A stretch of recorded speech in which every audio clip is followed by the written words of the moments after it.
shaking. I am honored to receive this award in a room full of leaders, all of whom I deeply admire your work. So thank you for this, INN. Thank you, Sahan Journal, for making this possible, especially to our committed and compassionate journalists who are out there doing the work every day. Before I begin, can I ask you all to do something for me? Not right now, but after the event, go to sahanjournal.com and search for Ring Camera. You know those cameras that you put on your door to view your Amazon deliveries? So search for Ring Camera, select the first story that pops up, and what I want you all to do is watch the video in that story. Will you all do that for me? Sure. Yeah? Thank you. Why am I asking you all to do this? Well, for starters, we could all use the web traffic, right? Thank you for that. I'll be watching those stats. But most importantly, the video is an example of why so many of us in this room are called to do the work that we do now.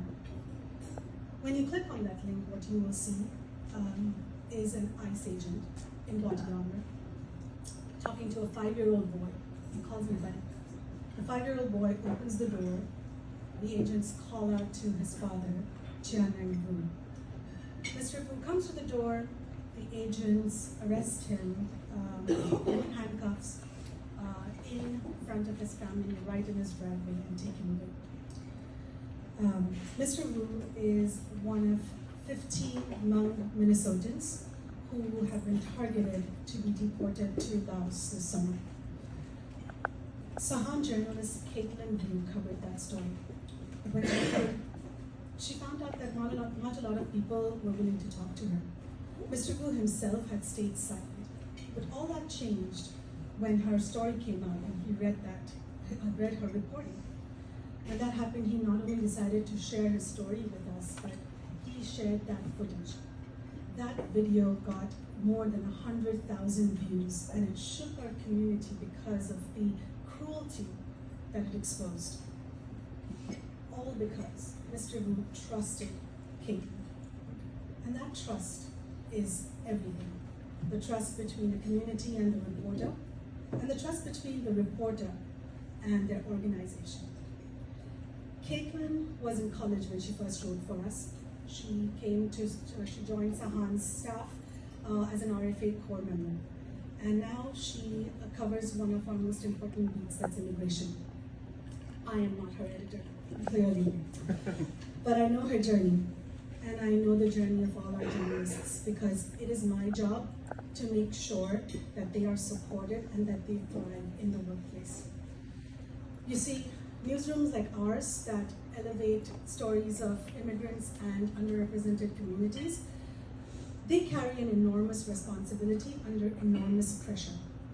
They are entrusted with the task of showing people what it looks like when ICE shows up at your door and takes a family member in front of their kids.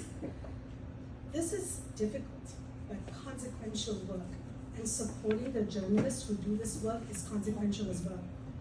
As the Director of Finance and Operations, it is my responsibility to protect the space where that work is possible. Safeguarded with sound financial management, sustainable strategies, and compliance reporting. To build adaptable, scalable systems that work for people, for the mission, and also create confidence in funders and community stakeholders alike. We at Sahan are incredibly proud of that our young staff is representative of the communities we serve. So it is imperative that we pave pathways to their success, provide them with guidance, mentorship, benefits that meet their specific needs, performance management that is not punitive, but rooted in closing the access and opportunity gaps. What I hold myself to every day is to make sure our policies and practices, our structures and processes uphold this very truth. Receiving this award tonight feels bigger than the recognition of my work at Sahan. It signals that we as an industry are awakened to the urgency of supporting the journalists who tell these compelling stories.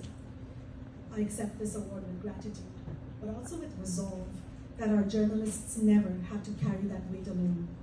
Thank you, and please do not forget to watch that video.